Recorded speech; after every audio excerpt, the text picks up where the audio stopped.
Hello everyone. Today we talk about how to fix the app of DramaBox. We will go to settings. Then we click on apps. After that we search the app DramaBox and we click. They will on for stop. After that we go to storage. Then we click on clear cache.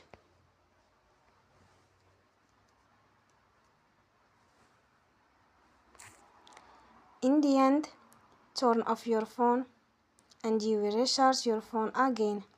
Don't forget to support us by like and subscribe. See you next time and thank you for watching.